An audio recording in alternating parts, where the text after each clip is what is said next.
El senador Mario Delgado Carrillo para presentar a nombre de las senadoras y los senadores del Grupo Parlamentario del Partido del Trabajo un proyecto de decreto que reforma diversas disposiciones de la Ley General de Protección Civil en materia de control, fiscalización y concertación democrática para el ejercicio de recursos en la atención y reconstrucción frente a desastres naturales.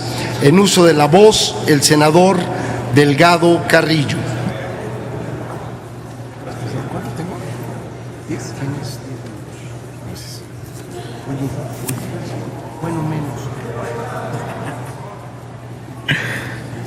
Con su venia, presidente, compañeras, compañeros, senadores. Después de la tragedia, la mayor preocupación es que la gente afectada efectivamente sea atendida y que haya mucha transparencia en el ejercicio de los recursos. El instrumento que tiene el gobierno mexicano para enfrentar una tragedia es el Fonden. El Fonden ha mostrado su eficacia en ser un instrumento flexible para canalizar recursos. Si vemos las estadísticas, año con año, el Fonden se presupuesta muy por debajo de lo que finalmente ejerce. En 2012 tenía aprobado 5.200 millones, ejerció 16.500 millones. En 2013 de 5.500 a 21.000, en 2014 de 7.000 a 36.000, en 2015 de 6.000 a 16.000 y así lo vemos. Es decir, sí hay la posibilidad de que el Fonden tenga recursos. Estamos seguros que va a haber recursos para la atención de la población afectada. Sin embargo, de lo que no estamos seguros es que vaya a haber transparencia en el ejercicio de los recursos. Y la principal preocupación ahora de toda la sociedad civil es justamente esa, que una mayor asignación de recursos no vaya a dar lugar a actos de corrupción como se han tenido en el pasado. En los últimos 5 o 6 años, en la auditoría que hace la Auditoría Superior de la Federación, ha señalado irregularidades por casi 10,000 millones de pesos.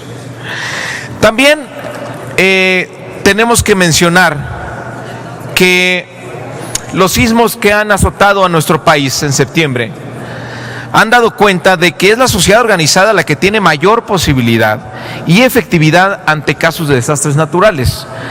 Esta experiencia tiene que ser recogida en los instrumentos jurídicos y en el ejercicio de los recursos en caso de desastres. Las reglas de operación hasta el momento omiten cualquier participación de la población en la determinación de las acciones para enfrentar los daños por desastres naturales. El gobierno de manera unilateral decide y los afectados no opinan. El día de hoy presentamos, mis compañeros y su servidor, una serie de reformas a la Ley General de Protección Civil, también a la Ley de Transparencia y a la Ley de Desarrollo Social y Ley de Entidades Paraestatales para garantizar la transparencia, pero también la participación social. Debemos canalizar toda esta energía social que ha detonado la emergencia para que la participación social ciudadana sea parte de las decisiones de la atención de desastres y de la fiscalización. ¿Qué proponemos? Que en la Ley General de Protección Civil se establezcan comités técnicos especializados en cada una de las entidades donde ocurra un desastre natural, para que se pueda invitar a las universidades, a las cámaras a las cámaras privadas, a los colegios de ingenieros, de arquitectos, toda la sociedad civil, que se forme un comité técnico y desde ahí se dirijan las labores de reconstrucción. También es necesaria la formación de comités de vigilancia por ley, que estén establecidos en la Ley de Protección Civil, que la fiscalización y transparencia no sea un ejercicio aislado de la sociedad civil y que dé resultados insuficientes, que no sea a disposición a la voluntad del gobierno que esto pueda hacerse más transparente o no, sino que por ley haya comités de vigilancia coordinados por las organizaciones de la sociedad civil. La otra, obligar a que haya mesas de concertación con los afectados, que se tome en cuenta la ciudadanía, la población afectada, que opine cuál es la mejor manera de regresar a la situación anterior, de reponerle su pérdida patrimonial o de o material. Mesas de concertación con los afectados y damnificados mediante los representantes que ellos mismos designen en estas mesas de concertación, y como se hizo en la Ciudad de México en la experiencia de 85, se firmen convenios donde se establezcan las acciones y los plazos para ellas. También es necesario que en la Ley de Protección Civil se establezcan algunos rubros mínimos de los cuales deben ser atendidos ante una emergencia. Actualmente, la Secretaría de Gobernación, al establecer las reglas de operación del fondo, determina prácticamente todo. Y hay una visión muy inmediata de la atención de la emergencia. Debemos tener una visión un poquito más de mediano plazo, donde puedan ser considerados daños, pérdidas, como la vivienda de la gente.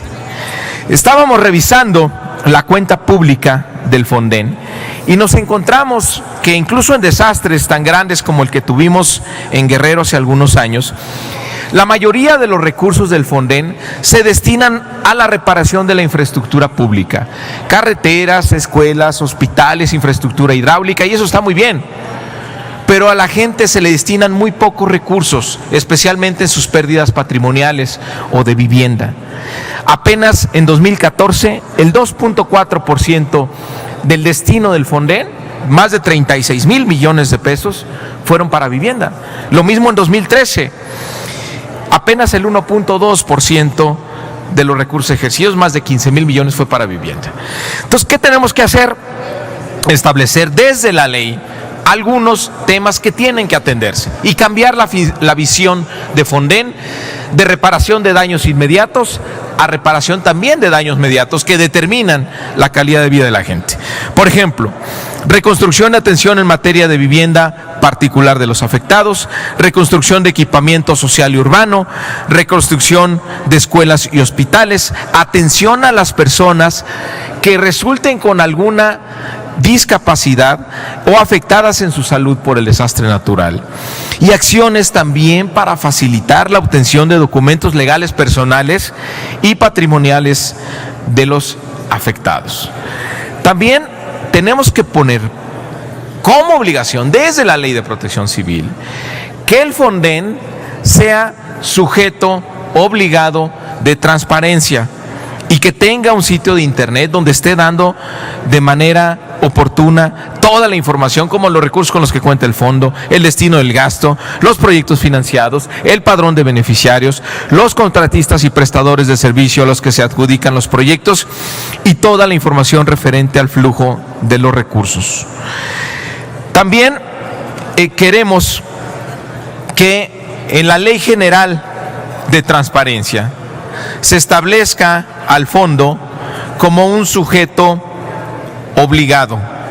¿Qué provocaría esto? Que se tendría que poner a disposición del público la siguiente información: recursos en especie, bienes o donativos que reciba y el informe detallado de su ejercicio y destino final. Estimación y cuantificación de daños, acciones emergentes, apoyos parciales inmediatos y los recursos transferidos. Informe mensual de recursos y apoyos destinados a la atención de emergencias y desastres. estado de cuenta del fideicomiso de manera mensual, mecanismos de vigilancia, control, auditoría, listado de particulares titulares de contratos a los que se asignen recursos para los daños, contratos, convenios o instrumentos, en fin, se vuelva sujeto de transparencia y que no haya ninguna posibilidad de que sea información reservada. Y por último, para cerrar esta pinza, queremos que se utilice la figura del testigo social, que hace cerca de 10 años se introdujo en todas las licitaciones públicas para que hubiera un representante de la sociedad y garantizar la transparencia, que se incorpore la posibilidad de que haya testigos sociales en el ejercicio de los recursos del Fonden. Hay que recordar que un testigo social tiene como funciones observar las diversas etapas y actos de una licitación, proponer mecanismos que hagan más transparente y equitativo dicho proceso y rendir un informe a la sociedad. Significa que hay un testimonio formal y público de la sociedad civil por el que manifiesta que ha presenciado y que hay medios para evitar prácticas y que hay medidas, para evitar prácticas deshonestas y en su caso sus observaciones puntuales y sugerencias para mejorar procesos futuros. Entonces, esta serie de reformas al testigo social hay que modificar la Ley Federal de las Entidades Paraestatales y también la Ley General de Desarrollo Social y la Ley Federal del Presupuesto y Responsabilidad Hacendaria. Entonces, con esta serie de iniciativas, la fiscalización de los recursos no quedaría contentillo del gobierno. Y no quedaría actualmente como está, que sabemos que es insuficiente. Detonaría la participación social, canalizaríamos esta enorme energía en la participación directa de la determinación de los programas para la reparación de daños, comités de vigilancia por ley y hacer al Fonden sujeto obligado de la ley de transparencia e incorporar además a los testigos sociales. No queremos que esta cantidad de recursos que se van a asignar, en la que prácticamente todos vamos a estar de acuerdo, pues se vaya a convertir en una oportunidad del gobierno para tener enormes desvíos justamente en el año electoral. Muchas gracias. Muchas gracias, senador Mario Delgado Carrillo. En un solo